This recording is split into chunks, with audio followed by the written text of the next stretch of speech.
Good evening and welcome to the East Brandywine Township Board of Supervisors regular session meeting for Thursday, October 17th, 2019, 7:30 p.m. Just a reminder, a recording device will be used during this meeting. We're going to open the meeting tonight with the Pledge of Allegiance.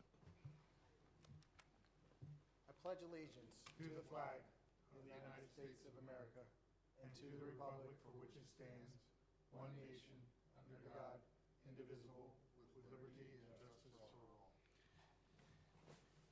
We're going to open up for public comment for non-agenda items and a reminder that rules for conduct of public meetings established by Resolution 2001-08. The time allotted to each individual making a comment shall be 3 minutes unless otherwise set by the presiding officer. Additional public comment may be granted at the discretion of the presiding officer at the conclusion of the meeting. So I'll open it up now for public comment on non-agenda items. The crowd goes wild. There are none. We'll move on. I'll put that in the minutes. Minutes of previous meeting, Board of Supervisors, October 3rd, 2019. Motion that they be approved as submitted. I'll second. All in favor? Aye. And we're going to turn it over to the interim treasurer's report. Luke. Yeah, good evening, Mr. Chairman, members of the board. I am performing several roles this evening, so I apologize in advance for the amount of speaking I'm going to be doing. The account balances are $1,698,897.67 in the general fund, $897,500.18 in the capital fund, $363,631,006 in the state fund, $2,577,302.41 in the open space referendum fund, $774,980.45 in the open space fund from that's paid fee in lieu of recreation by the development community, and $1,637,312.27 in the traffic impact fee fund. Thank you. Let's take a minute and go over the finances to make sure that they are in order.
Ready? Yep. I'll make a motion the disbursements be approved as requested. I'll second. All in favor? Aye. Including Party Man USA? Absolutely. Okay, so we're going to go ahead and move it on to Luke again for the Assistant Township Manager's report. Did you forget about me? Oh, I'm sorry. I already crossed you off. Township Manager's report. Well, thank you. I would have gotten you anyway. right after him. Okay. Just an update on the intersection improvements for Horseshoe Pike, Bollinger Road, and Warren Lane. Work's continuing, although there hasn't been work since early this week. There were a few unexpected issues that have occurred in the past 2 weeks.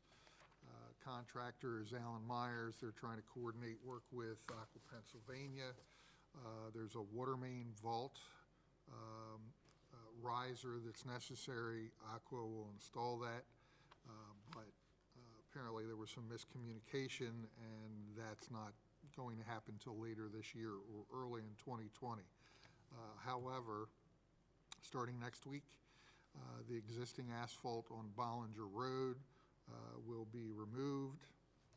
And the contractor will be installing curbing new road base and the binder course of paving, and that the paving is expected to occur early in November of 2019. This will include widening on the south side of Horseshoe Pike, where it intersects Bollinger Road. Bollinger Road will reopen to traffic later in November once the widening and paving is completed.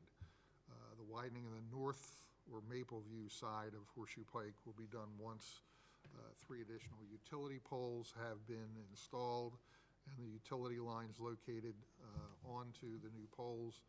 That's supposed to occur starting October 28th, next week,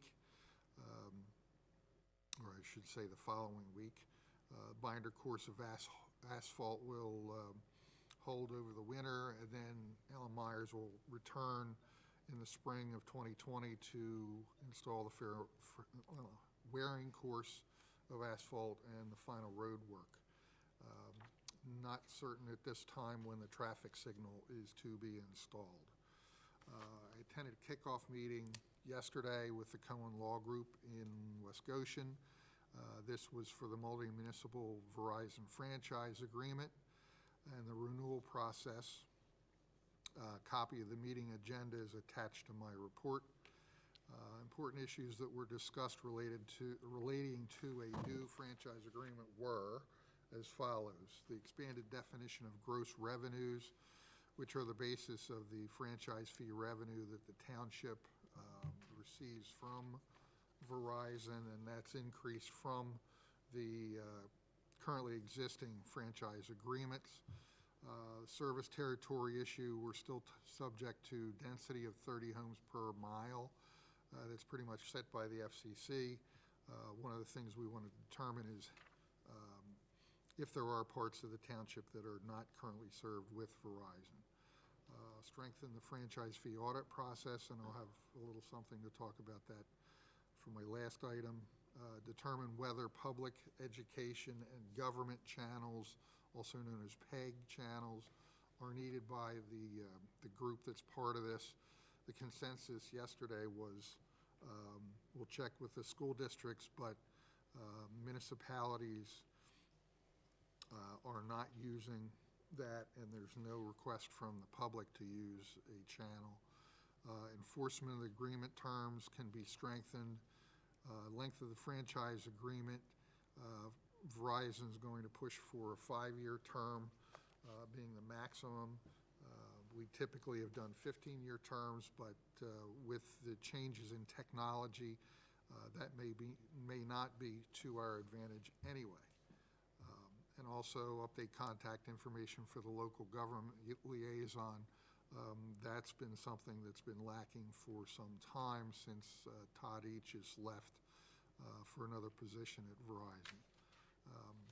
Some of the other issues that the group discussed was the franchise fee revenues have been declining over the past 2 to 3 years.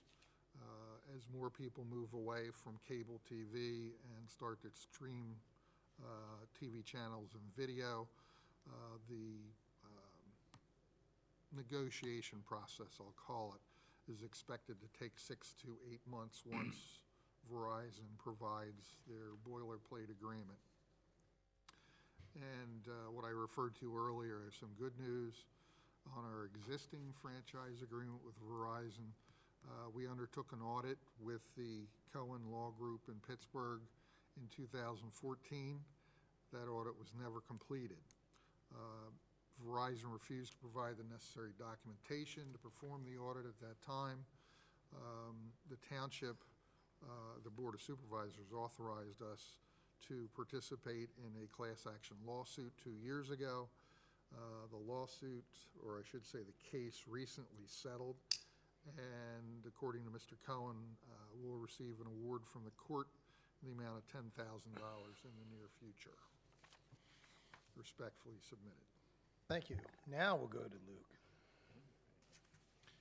Yes, I have 4 items this evening. I'm going to start with the one that isn't on there before I forget in the printed report. For the trail extension in East Brandywine Community Park, we had a kickoff meeting with the contractor that's going to build the trail extension between Phase 2 of the community park and the cul-de-sac at Ferndale, among other improvements related to trails in the community park, on Friday, October 4th. Construction is slated to begin tentatively mid-November, so there will be some outreach to the residents adjacent to the affected areas when a start date is known. There are two township events between now and when we next meet. They are both Historical Commission speaker series. The first is on October 20th at 3 p.m., and it features a discussion about the indigenous peoples of the area. It's appropriate this time of year. The program is entitled Penn and the Lenape. The second event that will happen before we meet again is the third speaker series event, and it's the History of the American Flag. It is on November 17th at 3:30 p.m. The Budget Committee met for a third time on October 10th. The committee heard additional budget requests from the East Brandywine Fire Company, various township committees and commissions, and a follow-up on a report in the second meeting from township staff. As a reminder, the Budget Committee has extended an invitation to the members of this board to their advertised meeting on October 23rd at 8 a.m. The committee will begin delving into the very difficult task of producing a balanced budget required by the second-class township code, making a balanced budget out of the many requests that they have heard. A draft of the balanced budget will be presented to you at your November work session, and pursuant to the second-class township code, you will need to adopt a preliminary budget by your November regular session. Finally, the staff has completed the Section 904 grants, commonly called the performance grants offered by the Department of Environmental Protection. These grants were due on September 30th, and they are for recycling performance in the preceding year. For the calendar year 2018, township staff reported 891 tons of residential waste and 247 tons of commercial waste were diverted from the solid waste stream based on our efforts. This volume was slightly down from the previous year, 2017, and most of the variation was due to reduced volumes at our drop-off located here at the building. It's not clear to me why there would be lower participation at the drop-off site. In addition to this reduced tonnage, the Department of Environmental Protection has begun to assume a contamination rate higher than in the previous year. They now assume that 20% of all the material from single stream systems is contaminated, and so we deduct that from the total we count before they calculate the award. So we have gradually declining Act 904 performance grant income. And that is all. Thank you. We're going to turn it over to Scott, I guess, for the building inspector's report. Thank you. For September 2019, there were a total of 19 building permits issued, 1 zoning permit issued. There were 26 use and occupancy permits issued, a total of 129 inspections completed. There were 8 failed inspections. Total fees collected for the month of September, $10,345 even. Respectfully submitted, Naran King. Thank you. And I'm going to turn it over to Chief for the report. Good evening. The monthly report for September 2019. The police department has been participating in October activities, including the trunk or treat event that was held at the park last week. We'll be helping out with Hopewell Development's parade later this month, and we also attended the fire company's open house last night. Officers will be out in the developments on Halloween night handing out candy, so be on the lookout for the police vehicles. For the month, we had 2,087 recorded incidents, completed 181 investigations. We had 1 criminal arrest, 2 summary arrests, 2 warrant arrests. There were no juvenile petitions for the month. We investigated 8 traffic accidents, issued 151 traffic citations. We issued 59 traffic warnings. and officers logged 9,659 miles of patrol. Training completed for the month, Officer John Hayes and Officer Juan Lemus attended the annual week-long SWAT training at Fort Dix, and Officer Bo Shepherd and Officer Juan Lemus completed a criminal interdiction course. We had no correspondence for the month, and your attachments tonight are the monthly investigations and the officer activity reports. Thank you. Fire company's report. Good evening. The September Fire Company report we were a little bit slower this month. We had 55 total incidents, 20 fire calls, 35 medical calls. In East Brandywine Township, we had 5 fire calls, 13 medical calls. We had 3 training sessions with an average of 24 people in attendance. For each fire call, we averaged 13 personnel in attendance. The month of October is quite busy for us with Fire Prevention Week. The fire company went to 3 elementary schools and had programs.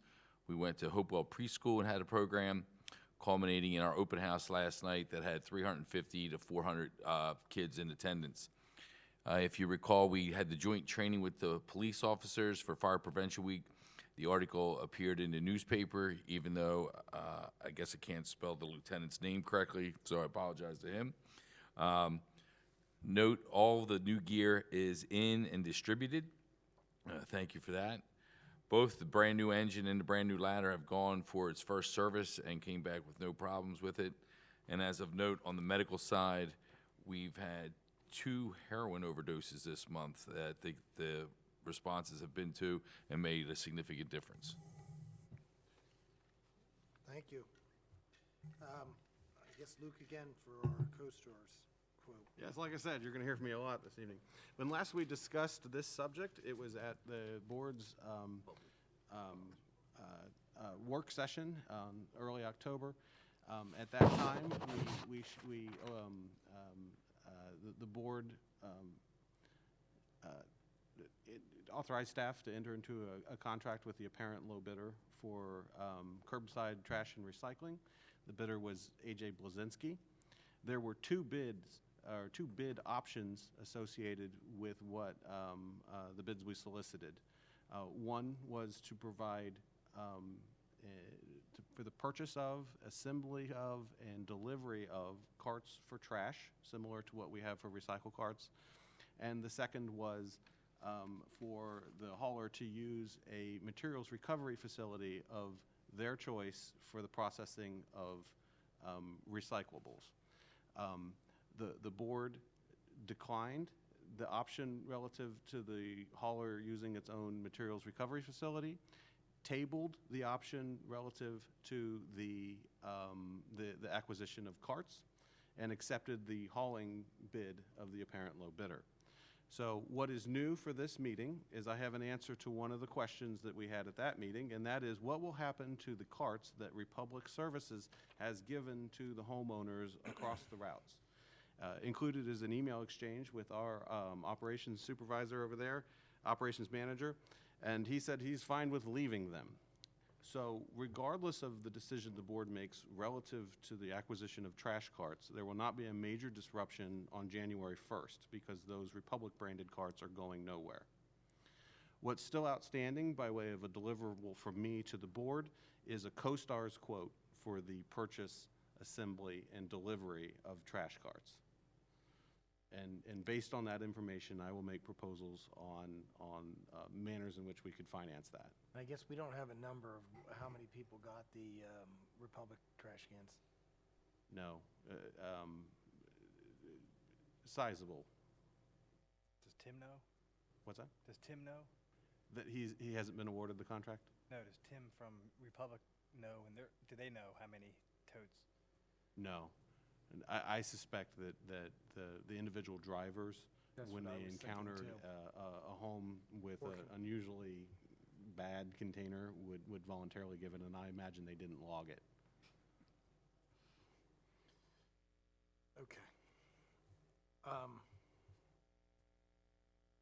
So you wanted to go ahead and, Well, Run there's really not a decision as it relates to the budget, because I don't have a quote for you from Toter directly via the CoStars program, the state purchasing agreement. But I did want to update you on at least one outstanding issue relative to that. How are we gonna get a number when we don't know how many we really need? I'm quoting the largest size.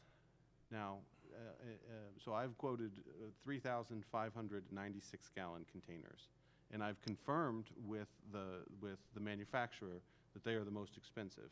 So if we decided to say, order 200 of those in a smaller size, it would not exceed what they're quoting.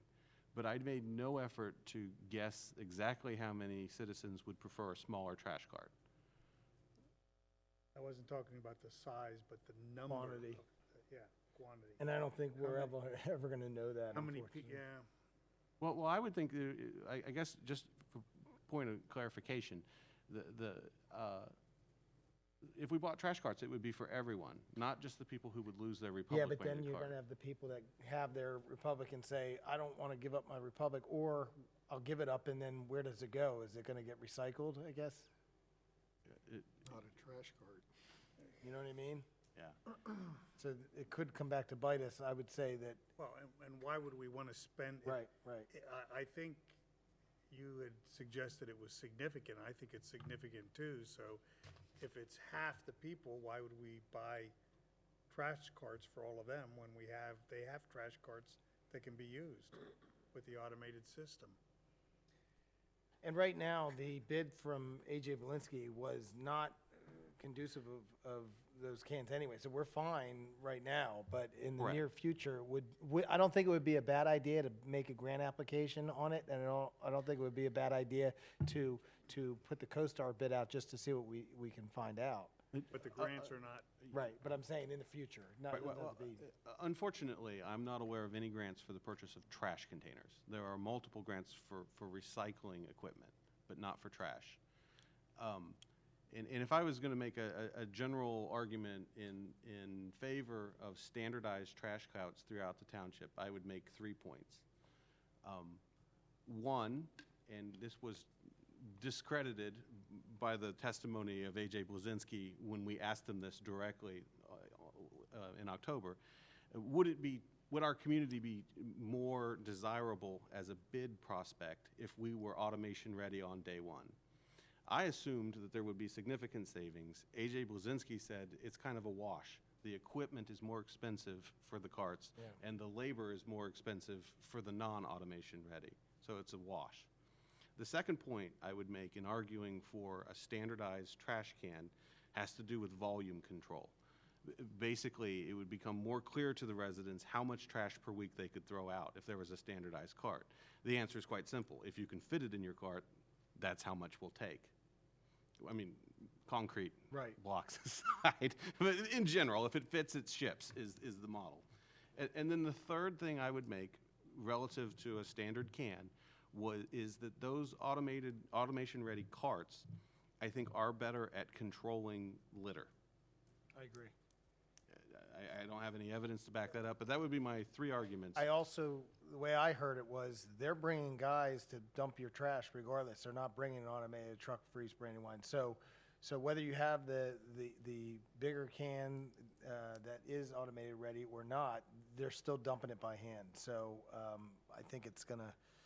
I don't think it behooves us to do anything right now other than just look and learn and see what these grants, if they are coming up available, and we're ready to go then. But we've got a couple years where we don't have to worry about it. Okay. Would you still like me to report when I have a quote in hand? Yeah, I think it would be a good idea to know Okay. it. Yep, I'll, yep. I'll be back in 2 weeks. Perfect. All right, and then going back to you again for hiring process update. Absolutely. When last we left this subject, we had said goodbye to our Secretary-Treasurer, Mary Slade, who had done an excellent job. And we'd made a base determination that her one job would be replaced by 2 individuals. Where she was Secretary/Treasurer, we would have a Secretary and a Treasurer. And while it's pretty straightforward to produce a job listing for Secretary, which is in your packet and currently outstanding, there is a second decision to be made. What is the skill level we would like for the treasurer? If you will recall, the 5-year strategic plan that the township commissioned and released in 2018 called for the hiring of a finance director. The particular elements of the job description that a finance director does, as opposed to, say, a bookkeeper, were not spelled out in that strategic plan. I will tell you, only is my diagnosis as a member of the management team is that we are shorthanded. Frankly, I need labor hours, and I could make do with hiring someone at an executive level or at the bookkeeper level. And in order to facilitate the board making a decision on that, I have included a proposal from the Mayor Center at Lafayette University that has facilitated a number of executive searches, and I think would be an excellent resource to help the board and frankly myself understand what the market would bear out in terms of skills, and develop a job description for a bookkeeper or a treasurer or a finance director, whatever we want to call it. And that's what this is here. Correct. So I guess my respectful ask of the board this evening is, you can direct me to develop a either job description, the executive job description or the clerical job description. I'd be happy to develop either, or we can approach this management consultant to help us come to the same conclusion. I think it's clear we have to replace Mary, first and foremost. That has to be our A1 goal. And then second, I would say it's become quite apparent that there's a need for someone with a strong financial background. So, I mean, me personally, I would say at this point, let's concentrate on Mary's spot, and then Just a secretary. for this, yeah, just a second. Right. Well, yeah. Speaking as a person who currently has all three hats, the most immediate need is secretary, and I say that because the secretary duties are, for example, preparing your agenda for this evening, making sure that the minutes are taken. Right now, Scott is taking the minutes. We also are a high-volume processor of right-to-know requests. So I have advertised the secretary's position. So do you envision a treasurer with a strong financial background as being the number two versus the financial? Well, let's if we're restructuring, let's talk about hats that individuals here at the township wear. If we're talking about the roles that a bookkeeper would do, it would be an accounts receivable clerk and an accounts payable clerk. So they make sure that the township's bills are paid on time, and they make sure that the deposits are put into the appropriate account on time. And they would make the reports that you see and process at every meeting, the treasurer's report. That's a skilled bookkeeper level. If we're going to say, what does a finance director do that is a value add over what a bookkeeper does, we're starting to talk about extensive involvement in the budget process, in planning for the township's future in terms of debt service and developing budgets and adhering to budgets. Right now, that role for producing budgets is mine. So if we made an executive hire, I would no longer do writing of budgets. I mean, I guess I'm getting greedy, but it would be awesome to find somebody that could do both, could be the treasurer and have the higher accounting background.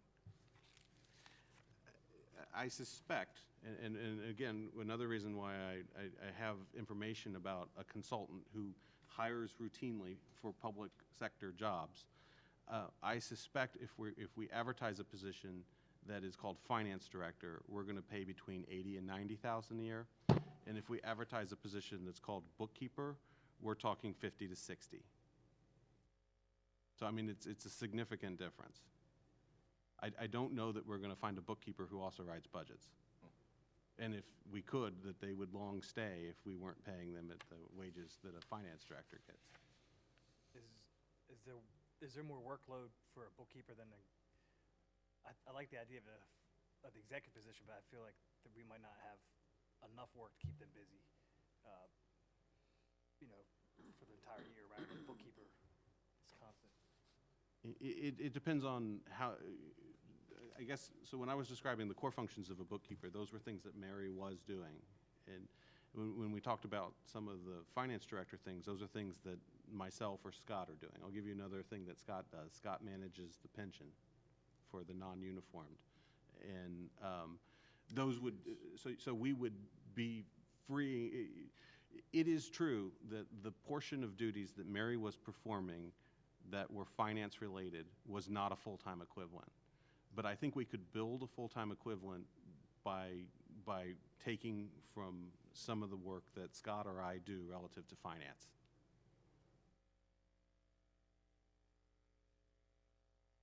Well, what is your recommendation? You're here every day working staff, and what's the staff overall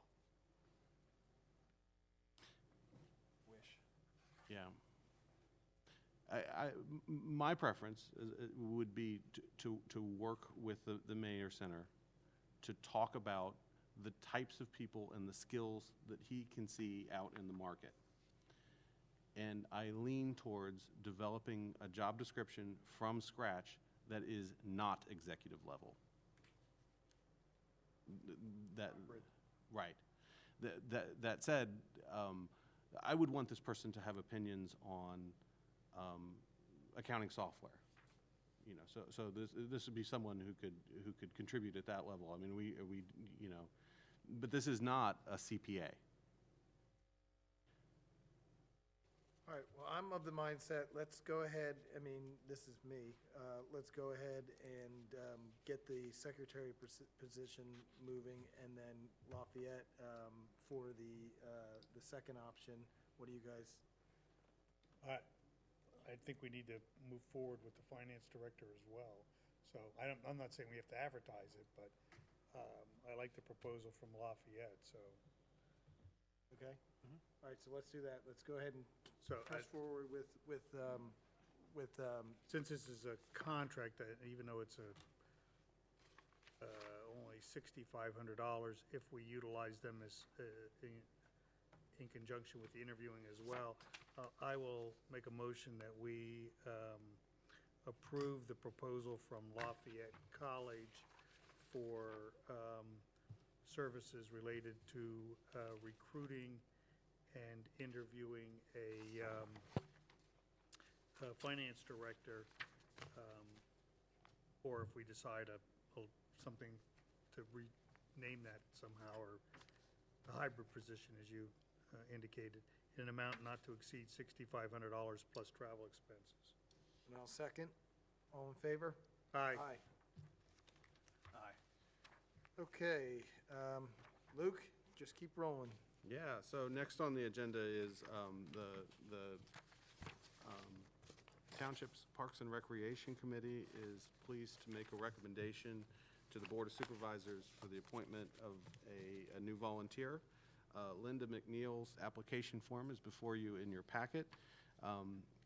The Parks and Rec Committee has unanimously recommended that the board appoint Ms. McNeil to serve on their committee. I saw Linda at the Township Park Fair this weekend. She was doing a great job. I have no problem. I'll make a motion, we appoint Linda McNeil to the Township Park and Rec Board. I'll second. All in favor? Aye. Keep going, Luke. Okay, if you'll recall, this spring, the board adopted some changes to the parks rules, the rules for our parks. I have to do a mea culpa here. What had happened with this is that Parks and Recreation formed a subcommittee to examine these rules and made a series of recommendations for changes. My first stop after receiving that was the township solicitor. The solicitor provided feedback, and then I promptly sent it to the board for adoption. What I neglected to do is send it back to the originating committee for their comments on the comments from the solicitor. And so there are a few minor changes to the rules that we adopted in the spring. Of particular note, the type 5 group, the threshold in what we adopted was, I believe, 25, and the subcommittee of Parks and Rec felt very strongly that number should be 10. So we're talking minor changes, but because we had an opportunity to revisit this, we also solicited the solicitor for model language relative to vaping, because it's a new problem, or it's a new, all of our language relative to nicotine use used a particular delivery device, which is smoking. And so there is now language prohibiting vaping in the community park in this rule set. And Kristen, did you have anything to add on that? No, I'm just confused. In the packet, when you highlighted things in yellow, you've already made the changes that the Park and Rec Board wants, correct? Correct. What's in the packet Okay. is precisely what Parks and Rec wants. Okay, so if the board were to move this forward, we would use this version, just get rid of the yellow? Correct. No, okay. I mean, accept the changes that are proposed in yellow is what I meant. Okay. So I guess this is, it may be misfiled by way of where it should be on the agenda. It's probably better suited for being under No, it's fine, ordinances it's and fine. I resolutions. just, But I guess this would be my permission, or my request to the board for permission to advertise this change. I'll make a motion that we advertise the proposed changes to the Township Park facilities and Township Park rules, policies, and procedures. I do have one thing, though. As far as the type 5, the group of 10 or more, is that going to affect, I know a lot of families meet at the park after kindergarten to have like a play date. Does that include these folks that, 4 mothers and a bunch of children? Does that constitute a group of 10 that is not permitted, or is that just? Well, let me speak a little to the intent. I don't know if I can speak specifically to that anecdote on what the problem is. There are small, we'll say below league level, organized sporting events that are happening on a routine basis on the fields, and they are very small groups. So there will be regularly scheduled ultimate frisbee or other activities happening on the field, and they're groups smaller than 25, and that is, I guess, to me, the most important part about comparing the activity you described and what Parks and Rec has an issue with is the regularity of it. I mean, they have a regular date over there where they are contributing to the wear and tear on those fields and not contributing to the maintenance of those fields. Maybe it should be field activity. If a group of 10 people meet up to go on a playground, a group of 10 or more go on to the fields. Yeah, we're just talking about field use. Right, that's what I'm saying. So- So maybe it should just be stressed, field activity. Right. So I think if a group, after, frankly, that reserved one of our pavilions for a family reunion, grabbed a bat, and it was more than 10 people, and they were playing on the field, and it wasn't conflicting with an EBY scheduled event, I have no problem with that. The problem that we're trying to address is, like I say, routine, small league games over there. Okay. Should we add then, Luke, should we add no routine or recurring organized activity, something like that? Yeah, I guess it all kind of goes down to what your definition of organized is. I guess organized can be non-routine or routine. Yeah, but I think if you read or gathering of more than 10 persons is the concern, and that I think, strictly speaking, what Jason talked about is a gathering of more than 10 persons. So I think, obviously I know that's not the intent, that's not how you would enforce it, but I think maybe we just say no organized activity, which includes 10 or more people. No organized activity for use of the field. Yeah, I think field has to be put in there because the whole exhibit is facilities, parks, and township park rules. It doesn't say anything about field. So I think field has to be spelled out for clarity. How about no organized field activity?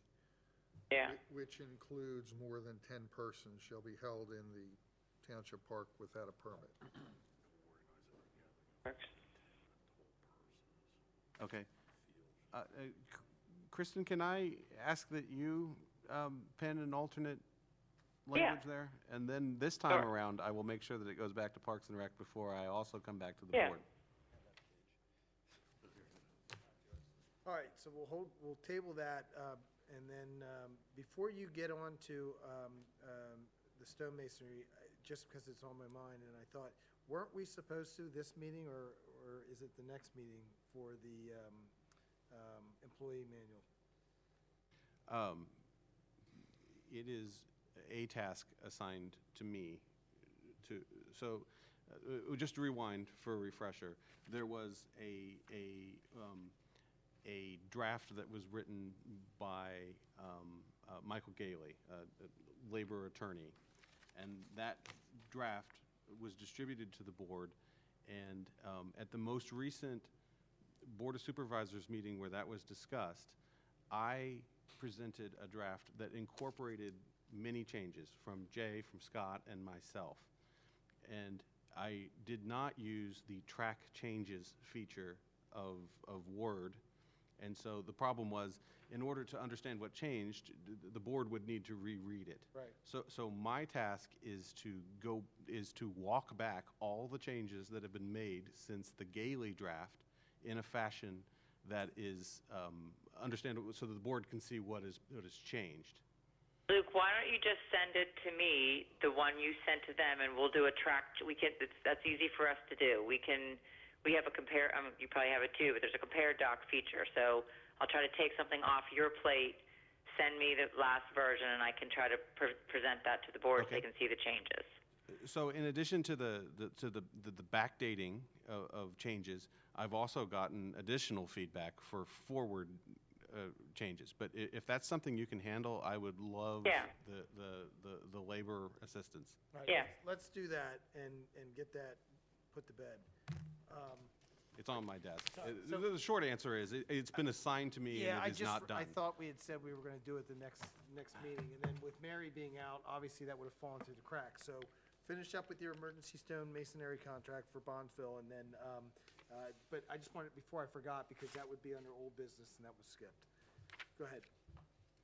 Okay. I think this is the last thing I'm going to talk about. I have got to make a couple switches for the presentation here. So again, by way of background, earlier this year, the board let a contract for masonry work at the Bondsville Mill Park.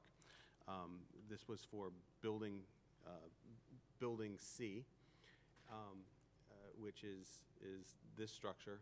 And right now, the volunteers are out putting roofs on building C. There has been a development, however, and this portion of building D, which is called the pump room, there has been a collapse in the wall. So in your packet, I have pictures of the what has happened there. The wall has begun to collapse, and I have an engineer's opinion that it is an imminent risk of collapse. I have a proposal from the mason, who is the same mason that is doing the work on C. And so what's before you this evening is an extension of the work for building C. The important note here is that this would put us above the bid threshold for masonry work, except for the fact that this is an emergency. Okay, and then where does this fall with their budgeted items for this year? It is a budgeted work.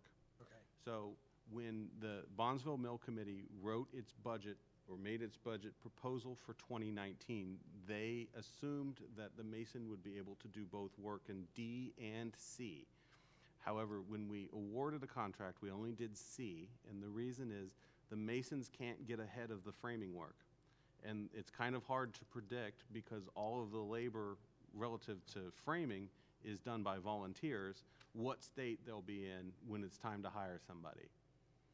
So they excluded the budgeted purchase in D because they weren't ready for it. And then it started to get really bad.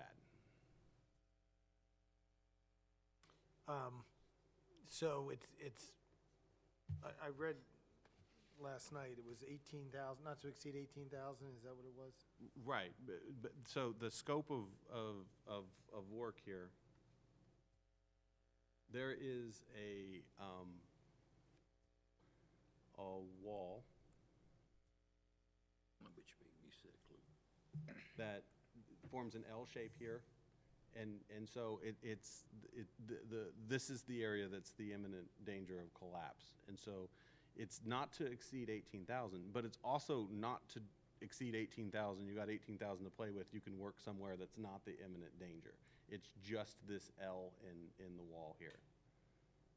So, say that again, so the imminent danger issue is not put to bed by doing the, No, that's exactly that's the problem. Okay.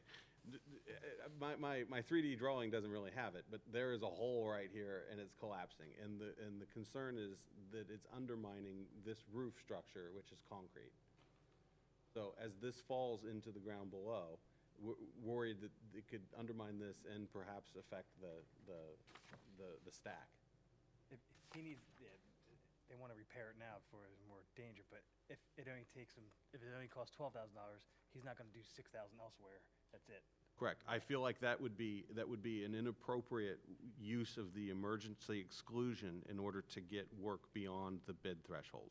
got it, but you're saying though, just to clarify, 18,000 will not certify, but it's 18,000 will take us out of the risk of a collapse, or 18,000 will not take us out of a risk of collapse, it will just put a Band-Aid on this? It will stabilize that wall and it will not collapse when the work is complete. Well, I mean, it's a safety issue now, I don't think we have a choice. I'll make a motion that we approve the proposal from Hurricane Masonry LLC for stabilization and repair as needed to the south wall adjoining the pump room and chimney, including rebuilding and stabilizing the wall adjacent to the pump room at the Bondsville Mill Park in an amount not to exceed $18,000. I'll second. All in favor? Aye. Thank you. Luke, go home. I'm still recording. Subdivision and zoning application, Scott. Well, I'm going to turn this over to Lindsay Dunn. Can I turn it over to Luke? Is that okay? No. Some of our guests were already falling asleep. Okay. Well, I'm not much more interesting, I'm sorry to say. Well, thanks. What was that? He said thanks. Which is Not to you say, guys. I'm not very interesting at all. It's like watching golf. Makes you tired. Yeah, it's paint dry, watching paint dry. So, we're here this evening to present to the board, basically what I think everybody already understands, in terms of what NVR is seeking by way of zoning relief in furtherance of its subdivision application. We need 2 special exceptions from zoning code provisions that are implicated by the access road that runs from the Township complex down to East Reesville, and then roads D, which runs through the circulation road through the AQRC proposed community, and road E, which is parallel to road D down here and runs down to East Reesville, across from the proposed access road. So there are 2 provisions in the zoning ordinance. The one is with respect to steep slopes, and we are requesting a special exception from that section 399-14D, 3B, C, and D in order to permit portions of those roads, the access road, road D, and road E, to encroach within certain areas of steep slopes. None of them are prohibitive steep slopes, and they're very slight encroachments. As you can see, there's one right here for D, for E, as it comes out onto East Reesville, right here, and for the access road here and here. And we believe we will be able to meet all of the applicable requirements under the zoning ordinance to have those special exceptions granted by the zoning hearing board. The second request for special exception derives from a zoning ordinance requirement that prohibits encroachments within areas of the riparian corridor, wetlands, and all of these roads, the same roads, the access road, as well as D and E, encroach within certain portions of the riparian corridor.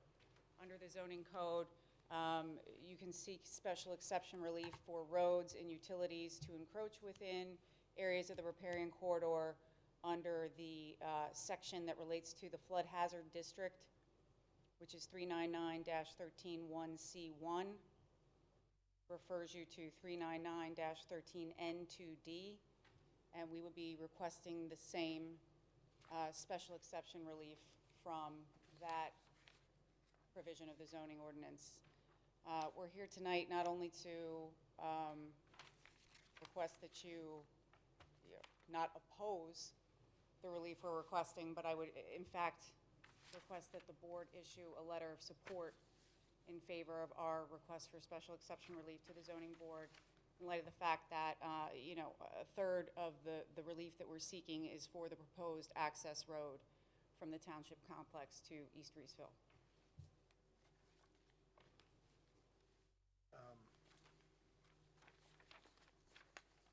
Kristen, you with us? Kristen? Oh, as long as the system feed is Oh, the overhead, that's right. She she can loses- hear us, but she can't talk. Let me change that. I forgot. Try to call on a cell phone. Hi, Kristen. Can you hear me? Yeah, we can hear you. Okay, you got all that, right? Yeah, I heard everything she said. Did you hear what I was said in response? No, unfortunately, we could you start over? Okay, sure. I said that I don't think it's usual for the board to support a special exception application. Right. I mean, I think you typically let them go and prove the burden of proof, the elements that they have to meet under the ordinance. I mean, I don't disagree that for a portion of it, it was the township's request for that particular easement leading to the township building. So I guess if the board was comfortable with any letter of recommendation going, I would limit it to that portion of it, provided that Nate, Pannoni is comfortable that they've met their burden of proof. Yeah, I think we've stayed out of the letters of recommendation in the past, and I don't think it's good to open that door. The one thing that I was noticing here is, I'm assuming that this list here is your required notifications. Yes. I don't see it, being proper to send a required notification to an association for development, I think every homeowner should have the right to be notified who's in that proximity, because you're putting the ernst on the association to notify the homeowners. Am I right on that? It's probably because the They own property. it's Open common space. area that's being affected. But is it and the not common in- area? I'm It's just, not the individual homes. is it some of the homes too? Because I would have to assume that with some of this, there are some homes. The statute requires notice to property owners within a certain distance Correct. of this property.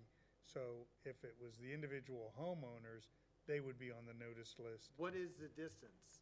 1,000 feet from any point of the subject property. I would, And Scott, does the applicant provide those notices, or does the township? No, the township does it by GIS. Okay. Because I That's noticed, just a list I that the noticed there township were, generated. there's at least one that's missing from here, and that's Patty and I.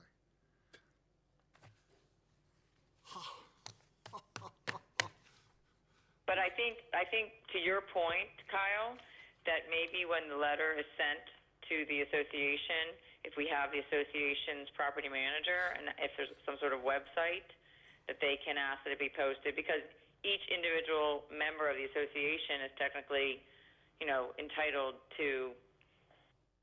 I mean, I think it's helpful because the members of the association is who's affected if I'm their just open space thinking is of affected. Bolero So, Drive.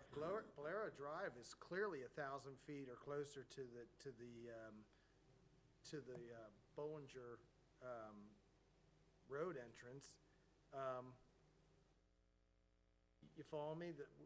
I follow you. I apologize. I'm saying, So, I don't know you didn't produce this, we gave it to you, but I'm worried about the repercussions of somebody saying, hey, the association got noticed, I didn't show up, you weren't here, but we just had this for, maybe you were here, for the Hopewell issue. I just think it's gonna. we're well in, well, maybe not well in advance, but we are 2 weeks in advance of the proposed zoning hearing. So, if I missed anything, I can get that out tomorrow. But the notice doesn't go from, the applicant doesn't send the notice. Right. The township But I does. think, I worry about that, just with what we just dealt with the Hopewell development. I don't think that the intent was to notify the Applecross Country Club Master Association in lieu of any individual homeowner. I think it was an issue of open space, and that's why the association is listed. Yeah, well, I guess we'll have, on our end, we'll verify, but I can think of at least 30 houses that are on Bolero Drive that are. Luke's provided on the screen the buffer zone that would be included, or the buffer map, I should say, that would be included in the notifications, and it'll be numerous. So everything that's in yellow, Yes. which is hundreds of homes, It was like 298 parcels. and going back on this, we're sending these notices? Yes, Right, and are we required to send the notices? yes. Okay. your zoning hearing board solicitor sends them, right, Scott? Well, no, we typically do. Oh, okay. I didn't know.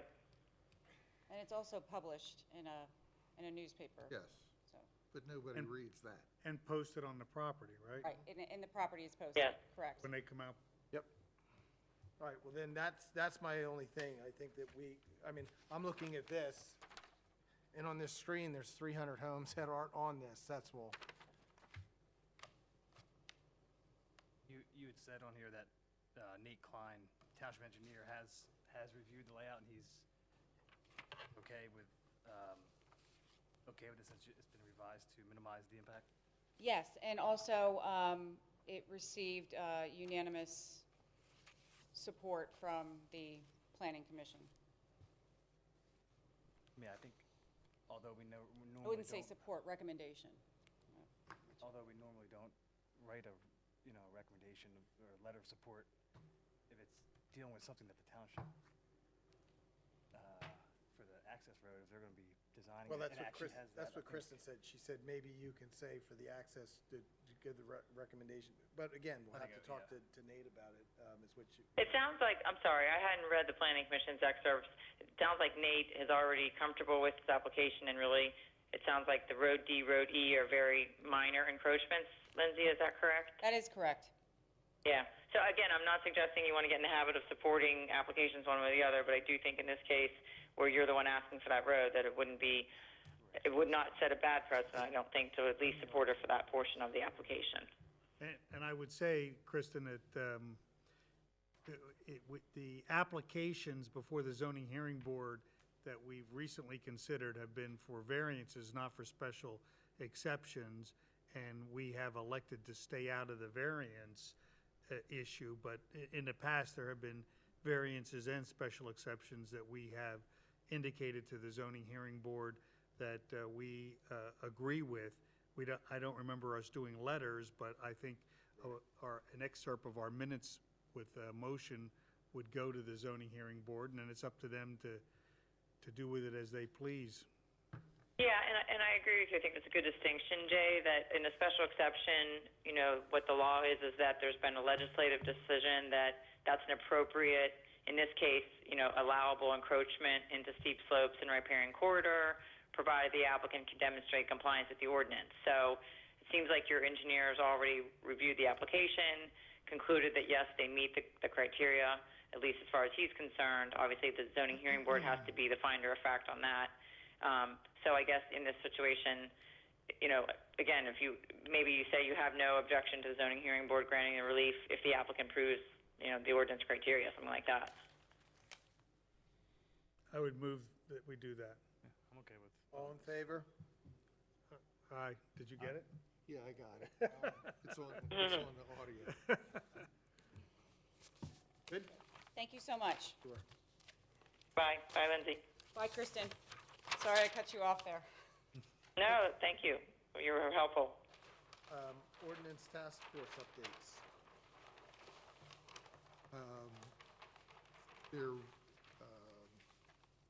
Let's see, we had a meeting last night. We had a gentleman from 104 Aspen Drive who was not particularly happy that he couldn't pursue the entirety of his swimming pool project because he didn't want to do stormwater management because of the proposed cost by the firm that's building the pool.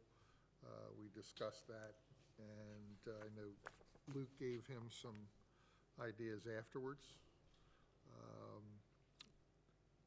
Bruce Rawlings suggested that he needs to look at contractors who do that type of work because the $15,000+ for an infiltration trench is way out of line.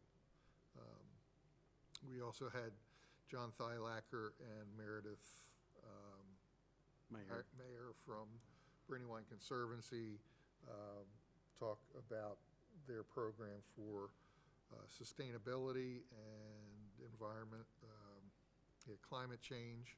They did a PowerPoint presentation. They're going to come back with a proposal for that, which we're going to tie into a Vision Partnership Program grant for that, and updates to the comprehensive plan, which was approved in 2009. The county's always recommending that every 10 years that should be updated. So we're going to try and wrap those two things together. And the only other item was that Kristen is currently, or will be, reviewing the most recent draft of the Scenic Byways and Resources document. And once she's done that review, David Sweet, John Gott, Nate Klein, and myself will meet with Kristen and talk about legal issues, enforcement, and then we're going to see how Nate and I can work on a map that's tied to a list of the properties, indicate and provide information on what's actually shown on the map. In other words, street address, not necessarily the name, but street address, tax parcel number, and what the resources or byways or both are involved with that specific property. So we can put that as part of it so that there's clear definition of what is actually involved with that, each particular property. Where are we, you just brought up the Aspen Drive pool. Where are we with our stormwater management? It's 1,000 square feet, and then you have to do the stormwater.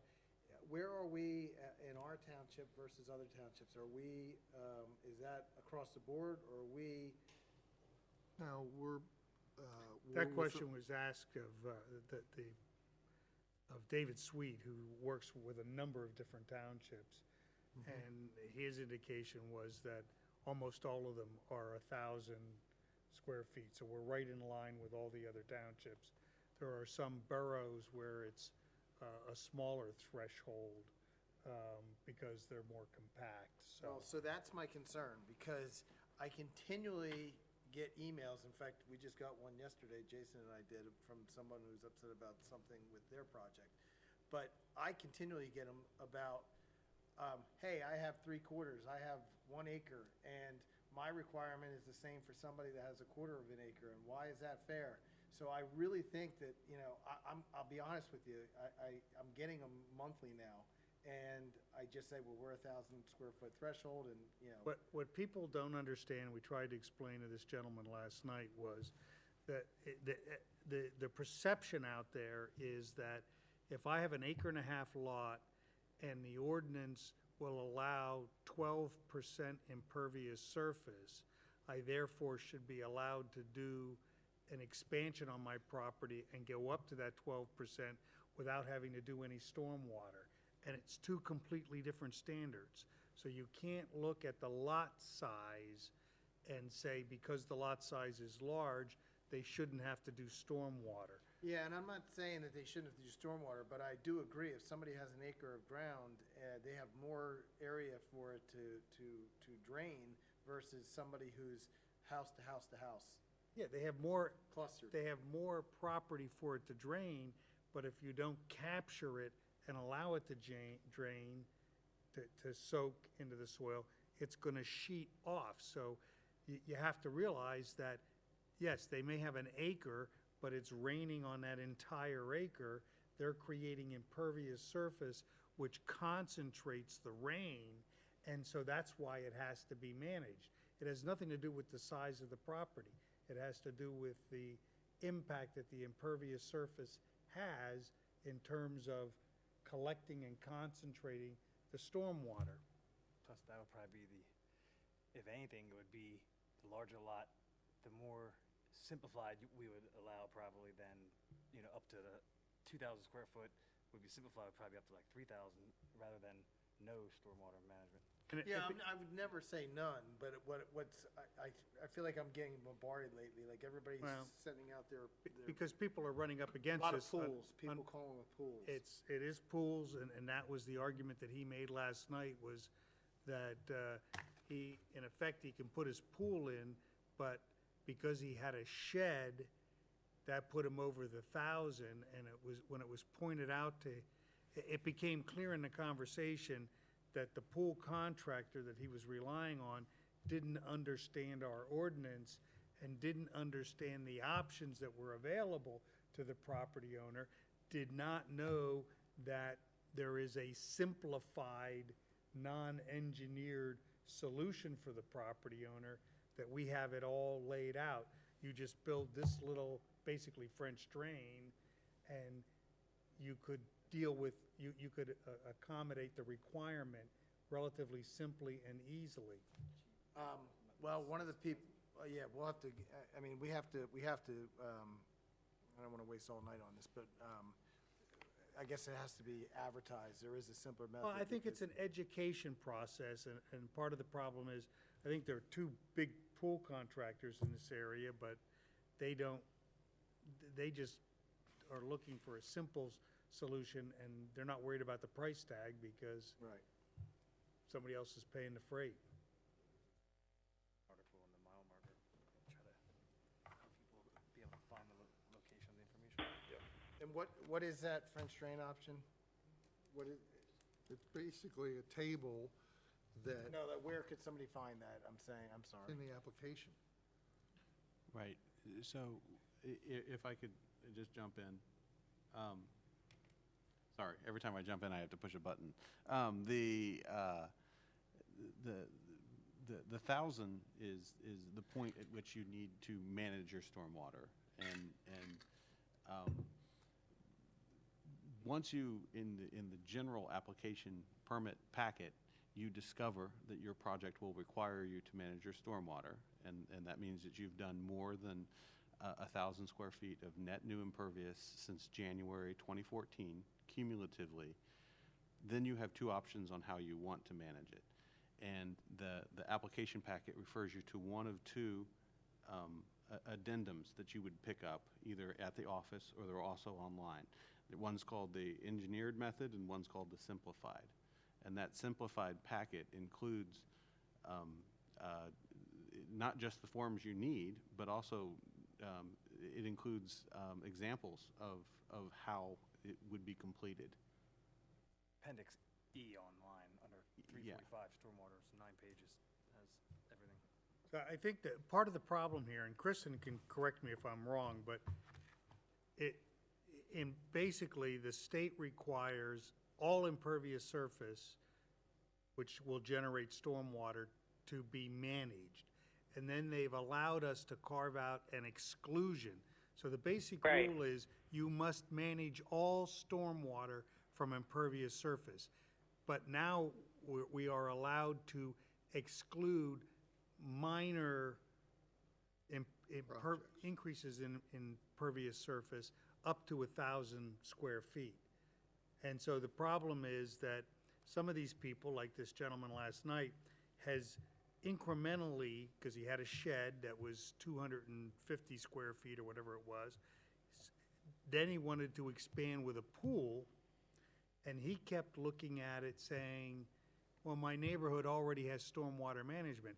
Well, that stormwater management that he's looking at is for the road network in the neighborhood. It has nothing to do with the impervious surface on his lot. And he's saying, well, if I just put it out on my acre and a half, it'll go down into the existing stormwater management, so why should I have to do anything else? Right. Yeah, I'll jump in. When the county adopted the Act 167 model ordinance, it was in order for municipalities to comply with the state law, the county took the lead to give you this model ordinance. And so every municipality in Chester County had to adopt it. And in that adoption, there was very few things that municipalities had the discretion to change. And one of them was this threshold level. So if you could exempt things below 2,000 square feet or below, and the municipalities had choices, and as Jay mentioned, he's right. Some like I think the borough of Westchester, much more dense area, their exemption starts at 500. Anything 500 square feet over impervious cover, you have to do stormwater management. But anything between 500 and 2,000 square feet of impervious cover, you can do this simplified approach. So that was the one decision point that municipalities had, is that, okay, between 0 and 2,000, what are we going to require? So you guys did, and I agree with what David Sweet said. I think a lot of municipalities in Chester County took the middle of the road approach and said, okay, 1,000 square feet. That's where we're going to require you to do the stormwater management, but between 1,000 and 2,000, you can do the simplified approach. I think one of the things you might want to do is, if there's two main pool companies in the township, is maybe you have Cedarville Engineering reach out to the principals of those companies to say, hey, might help you guys, help our residents to have a learning course on the simplified approach and what our engineers are looking for. Kristen, we've tried to do that. Okay. We offer to the residents, and we encourage them to bring their swimming pool contractors with them, a 1-hour consultation with Bob Flinchball from Cedarville Engineering Group. A few take us up on that. most don't. And we have some engineers that Bob has dealt with, that I have dealt with. They just don't seem to be able to wrap their head around the process. I wish I knew, though, if we bump to this 2,000 threshold, are we gonna put a lot of this to bed, or is this, it seems like everything's coming up to like, probably a third of my emails a month are, I was gonna do a pool in your township's terrible, I had to do this, I had to go sit in front of an engineer, the engineer was a jerk, he was mean, and he didn't help me, and it's like, I'm tired of, you know what I mean? That's not true, But this is what I'm Kyle. saying. I These are attend the a lot of emails. those. I attend a lot And of those meetings. more importantly, just like you said, you're attending these meetings. We're paying an engineer to go to these meetings. If we could simplify this, it seems like we're coming down to, it's always 500 to 800 square feet difference is what most of these emails are coming out to me that I'm getting. They're saying, I was going to do a patio, but, it's 200 square feet. It's never been, in any of these things I've gotten, it's never been 2,000, 3,000. It's always a couple hundred. Is there something you guys can do? And I'm trying to alleviate the network of emails that I'm getting it seems Well, like 3 to 4 a month. I had a slightly different recollection than Kristen's synopsis. Forgive me. I thought that 1,000 was the point at which management was required, but between 1,000 and 2,000, you were allowed to do a simplified. Correct. Yeah, I should go back and look at that. After I said what I said, I thought maybe I was wrong on that, but So- I do want to check it. But one thing I do want to say is I know that there are new changes that are coming down the pike very soon. And Jan Bowers from the Chester County Water Resources Authority was having training seminars. Scott, you might have attended one. I did not get a chance to go. But I know some of the other municipalities that want edits made to their ordinances, we were waiting to see what changes they were going to suggest. So why don't we put this as an item to do and to look into, and we can get back to you with the definitive answer on whether it was 1,000 or 2,000. But I would say, Kyle, that what you're hearing is across the board in all municipalities. Oh, I know and it people just is. I'm don't getting- fully understand stormwater management and how critical it is, and that it's state law driven, which is actually federal law driven. And I would tell you that if anything's going to happen in the future, it's going to get more stringent, not less stringent. And so, if you were to loosen it, if we go back and find out that you could make the threshold be 2,000, I would fear that in not so far in the future, they're going to go and make it even harder, and then you're going to go back and have to make it more difficult than it is. It's almost like where you started is a good starting point in the event that it's going to get harder, because it all comes back to the MS4 permit requirements as well. So it's all sort of tied together, and obviously I'm not a stormwater management engineer, so you would want maybe their buy-in and discussion with you about it, but I think it's something to think about. Well, if it's gonna come down to, we saw how fast this process went originally. It took years to get to where we got to right now. If it's gonna be that long, I'm all in favor for upping it to the 2,000 if that's a capability. So I say sooner rather than later, if we can find out the answer to that question, Yeah, because that's easy enough to do. right now, I'll gladly forward these emails. I just got an email from a supervisor in Parksburg asking me my thoughts on it the other day too, after I just dealt with 2 other ones the same week. It's to the point where if Scott and staff are dealing with it, and I'm talking to staff, they're tired of it as well. And then you've got the residents upset about it. If we can do even 500 square feet more than what we have right now, if it's in our wheelhouse, I think we'll save ourselves a lot of headaches. I don't think it's still not gonna make. No, a but difference most to a lot of most pools and patios and stuff like that are in the 700 to 800 square foot range, and people have a patio and then go and do the pool, and you usually come into that 1,500 square foot range. So it's come to the de minimis. If I hear it one more time, I'm only 200 square feet over. I get it. Well, the other thing that I do know that you have discretion with is whether you define a pool as being impervious or pervious, because some engineers view that if your pool has room to accept more water, then it's considered a pervious surface. So that's another way. If you're saying that majority of the applications that are coming in are swimming pools and the patios. If the patio is less than 1,000, but the pool, and again, this is something I would have you have a consultation with your engineer on. But I know that is one thing. It was also a discussion point when these ordinances came through. So could you at least get us a definitive on the, Yes. on the Yep. amount that's permissible right now? Yep. And then while you just said that, as well as what the amount permissible for swimming pools? Sure. I'll get both of those answers to you hopefully tomorrow. Thank you. Okay, so I don't think we have any ordinances for resolution, do we? No. Okay. Nope. Any public comment on agenda items from our audience who's sleeping? Seeing none, we're going to move on. Notices, the executive session for the Board of Supervisors will meet immediately following this meeting for the purpose of considering the lease of purchase of real property. Do I have a motion to adjourn? So moved. All in favor? Aye. Aye.